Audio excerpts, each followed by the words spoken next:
இன்னைக்கு நம்ம சேனல்ல டிஎன்பிஎஸ்சில ரொம்ப இம்பார்ட்டன்டான டாபிக்கான HCF தான் பார்க்க போறோம். கொஸ்டினை பாருங்க.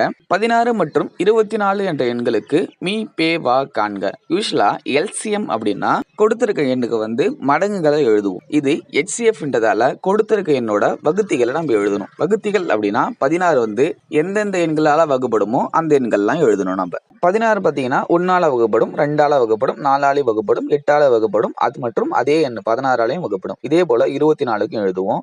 இப்போ ரெண்டுத்துக்கும் எந்தெந்த நம்பர்ஸ்லாம் காமனா இருக்குன்னு பார்த்துடலாமா? 1 காமனா இருக்கு, 2 காமனா இருக்கு, 4 காமனா இருக்கு மற்றும் 8 காமனா இருக்கு. கடைசியா இருக்கிற 16 எதுலையுமே காமனா இல்லை, அப்போ அதை விட்டுடலாம். இப்போ நம்மளுக்கு காமனா கிடைச்சதுல எது பெரிய நம்பரோ அதுதான் HCFன்னு சொல்லுவாங்க. இதுல 8 தான் பெருசா இருக்கு, அதனால 8 தான் இந்த சம்மோட HCF. அப்படியே வெயிட் பண்ணுங்க, ஒரு கொஸ்டின் தரேன். 12 மற்றும் 15 என்ற எண்களுக்கு மீ போ வா காண்க. சரியான ஆன்சரை கமெண்ட்ஸ்ல சொல்லிட்டு டிஎன்பிஎஸ்சி ப்ரிப்பேர் பண்றவங்க ஃப்ரெண்ட்ஸுக்கு இந்த வீடியோவை ஷேர் பண்ணுங்க. Thank you friends.